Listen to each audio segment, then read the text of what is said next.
something happened. Anyway, I'm back. Sorry about that.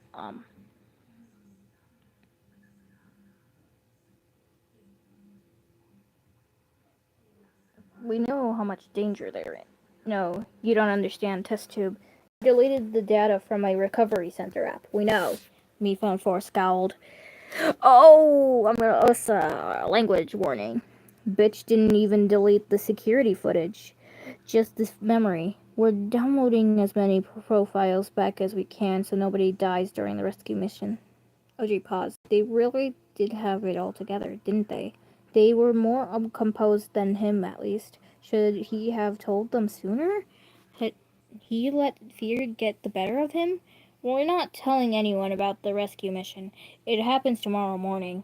We have the boat prepared and everything.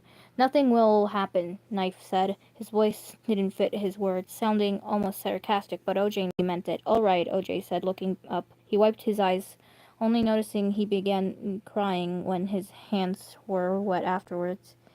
Is there anything else you need to know?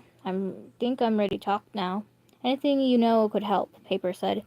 He was sitting in front of the notebook with a pencil in his hands. OJ nodded, taking a deep breath.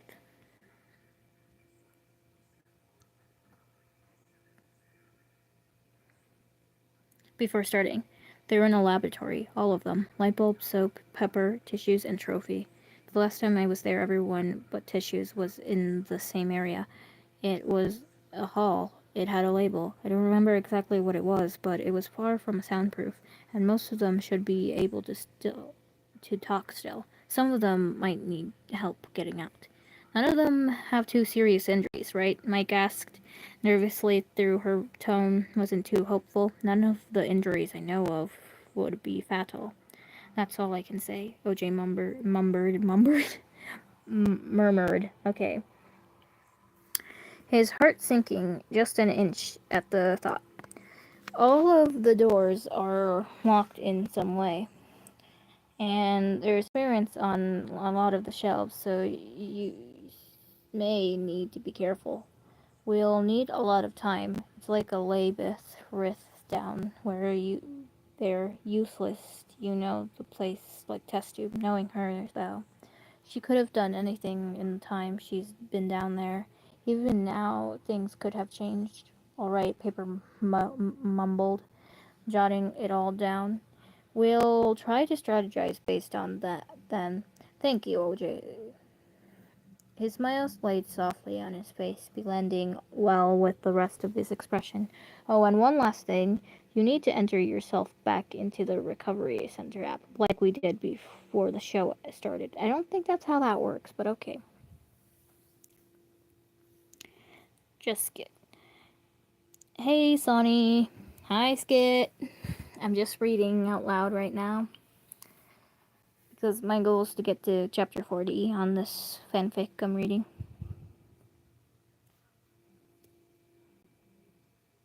Wait, what is it? Why did you have the dot with that little the little shape thing?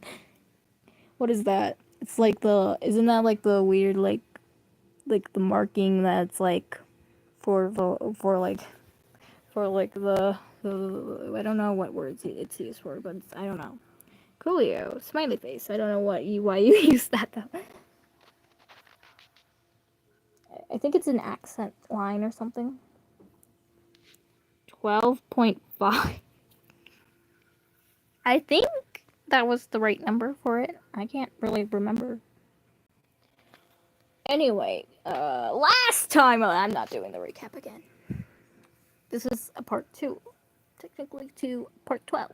That's why I always do 0.5. Unless I have to do it like 3 times, then it would be.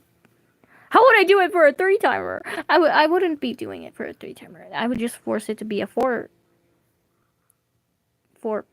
Why did I say timer? I think I'm too tired for this. It's going to be 12. Technically, it is convenient because it's 12 for you right now. Or for Skit, it's I think maybe the opposite. I don't know what your time zone is, Skit. I kind of forgot, sorry. But all I know, it might be either the opposite or a little ahead. last time anatomy, and okay, inanimate insanity testing went a little bit cuckoo, and everyone tried escaping, but then the Sani noticed that fan might get crushed, which means that the OSC will probably never be the same, and that's what happened on inanimate in the Sandy. You're too tired for this, Mason. Go to sleep. Actually, don't go to sleep because your eyes hurt. Or like close them for a little bit and just listen to me or something. I don't know. Anyway, test tube got caught. So, yeah.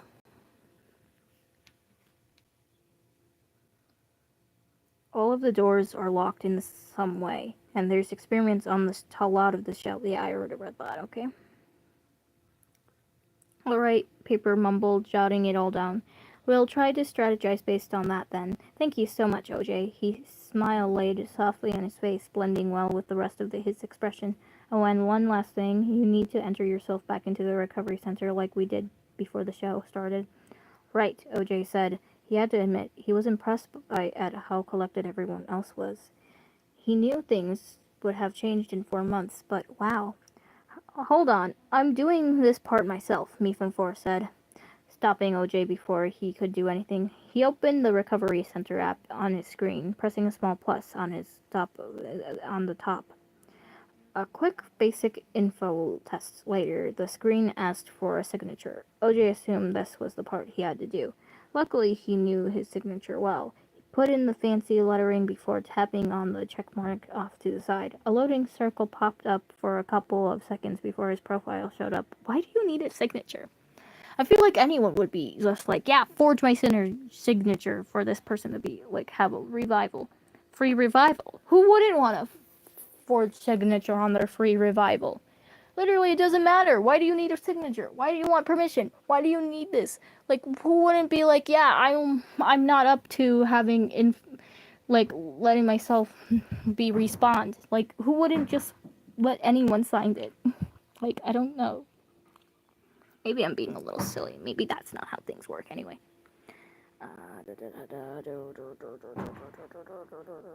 She knew test tube had gone about everything perfectly, and supposed to find out. OJ muttered shakily, actively trying to control his breathing. They're still in danger.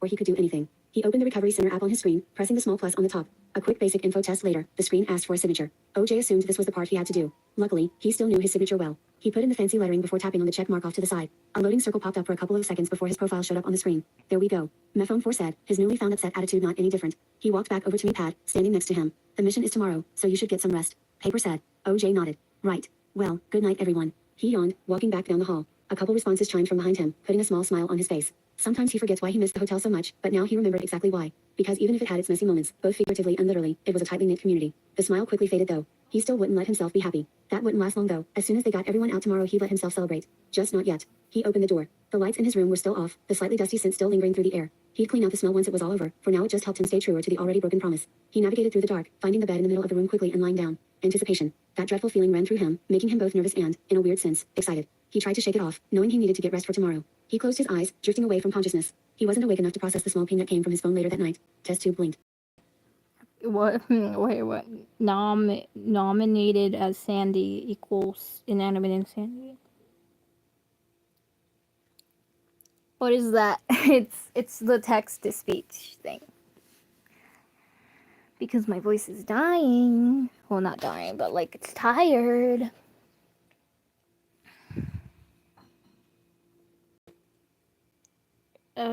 Yeah. Test tube blinked. Consciously blinked.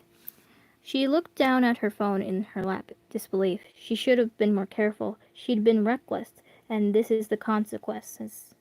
There was always a consequence. Just because she acted like there wasn't didn't make it disappear.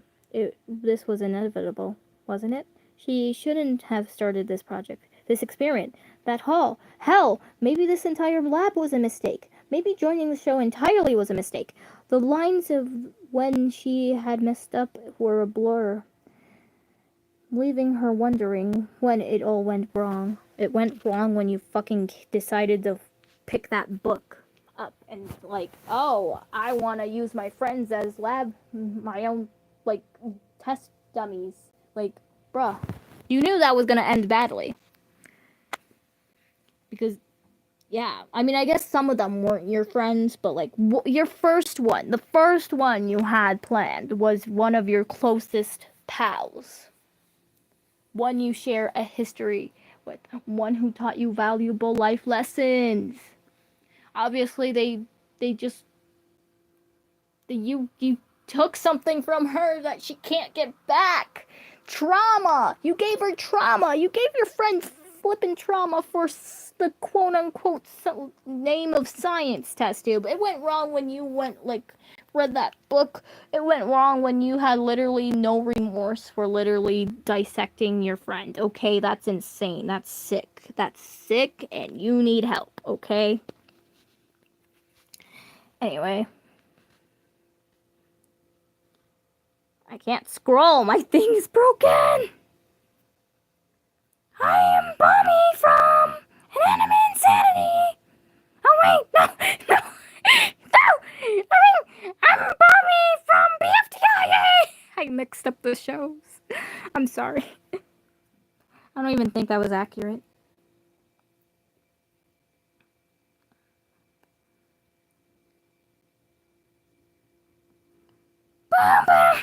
I'm sorry. It's fun doing Bummy.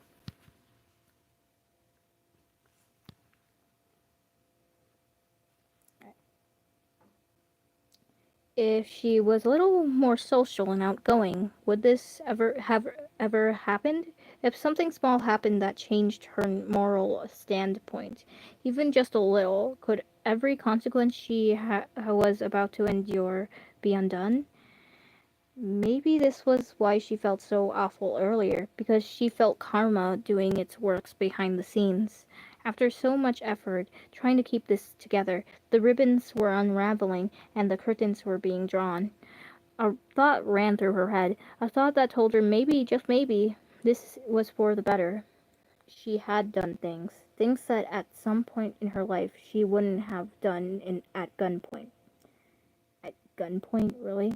That's the metaphor we're going with? Okay.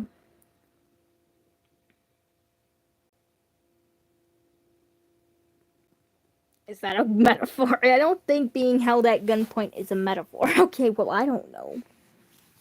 It's like figurative language or something.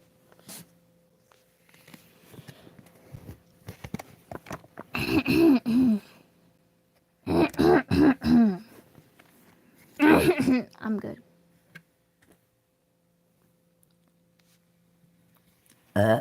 Excuse me, pardon me. Oh my gosh, that was so inappropriate. I'm so sorry.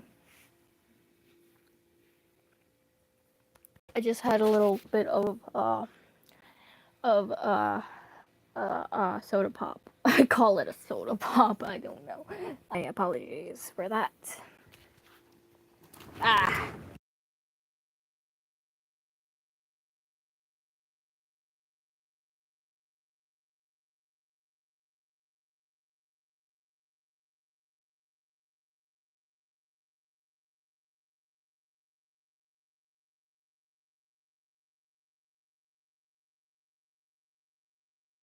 I'm gonna finish this chapter and then I'm gonna end the stream because literally I am literally so on a time limit and I'm most close to the goal, so yay.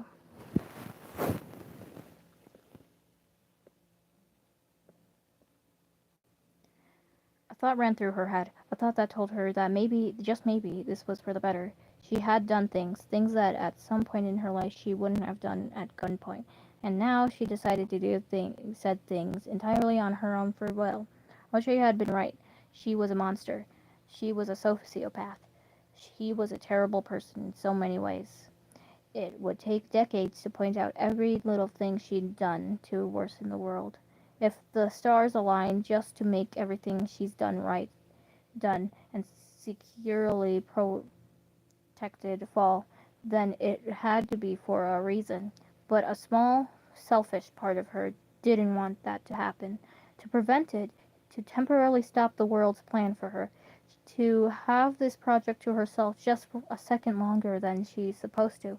And that selfish prick inside of her thought that If she couldn't prevent her own downfall, she wouldn't make all of this for nothing. She'd go out with a bang, make her name known to the same place that killed her. What do you mean killed her? Okay. She hadn't learned her lesson, and she never would. Of course. Okay, of course. You don't feel guilty because you just admitted that you're a sociopath. Okay, great. She set her phone down on her desk, standing up. She could practically hear her friends screaming at her actions. Even if they weren't there, they knew now. They all did. Well, not everyone, only like the search team, I think. I mean, I guess everyone was there eavesdropping because the meeting was held in the fucking living room. So, I guess everyone eavesdropped, so that makes sense only.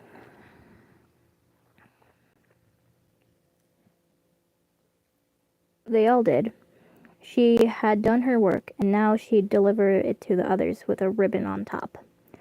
The sign read the same as always, Hall 17, the main hall this experiment took place in. She never named the experiment, had she? She wondered how they'd refer to it later, if at all. Maybe something to do with her name, or something to do with the sign, or the lab, maybe even something to do with the show. And the producer, as always, slide the key into the lock. Listen to the noise from the other room come to halt. She didn't know what she was doing. It wasn't her doing any of it, but she let it happen anyways, because she agreed with whoever was making her do these things now. She fed them dinner early, right? Well, yesterday it was hard to tell what to call it when it was such early hours in the morning. The room's lights were off. Besides light creeping in from the hall, she unlocked the first door and opened it. Upon opening it, she realized there was a dim light coming from the second room. Everyone was in their beds. That wasn't too surprising to her, though. It was about 1 in the morning. T4, she said bluntly, gesturing towards the subject. He rubbed his eyes, muttering something too quiet for Test Tube to comprehend. He stood. I'm sorry. He stood up groggily. Here we go again. Groggily.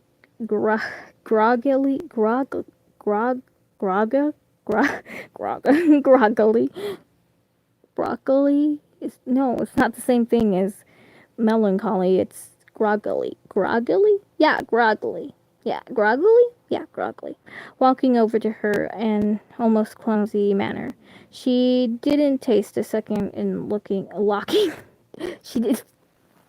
I'm sleepy and hungry and yeah. She didn't waste a second in locking the door once he exited. In all honesty, her mind in an irrational haste as she dragged him out of that hall. She didn't care, though. She couldn't get herself to care, nor did she want to. All that mattered was showing OJ that she was serious, showing everyone that whatever she said, she meant it, that she wasn't afraid to go through with anything, and taking her down wouldn't be easy. That same irritating feeling coursed through her. She had felt it times now to know how to ignore it. It might have been just the time, but the air felt heavier than normal. She unlocked the door, being met with an ever so familiar metal table. Well, she's dissecting tissues now, so that's never good. I'm good. I'm just a little bit what's the word I'm looking for? I don't know.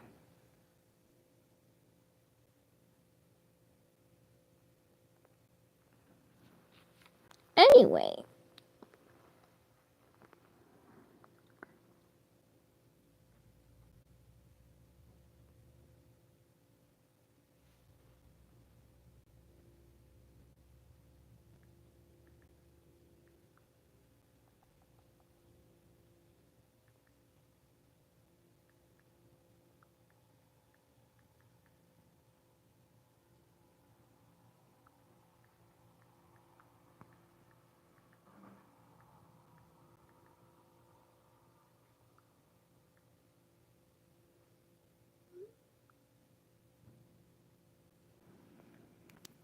Anyway, thank you for attending and listening, because now we only have 15 chapters left, I think.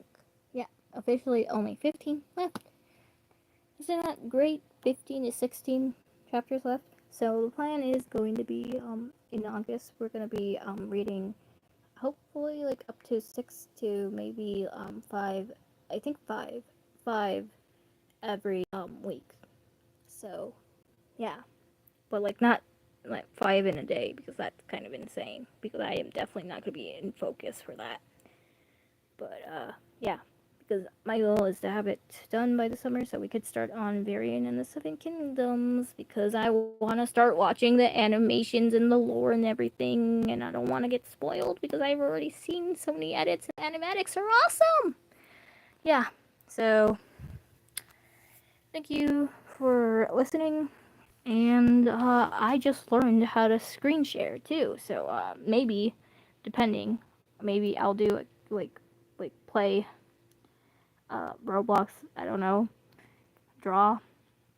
I'll figure it out. But thank you for staying and listening, and hope to see you tomorrow.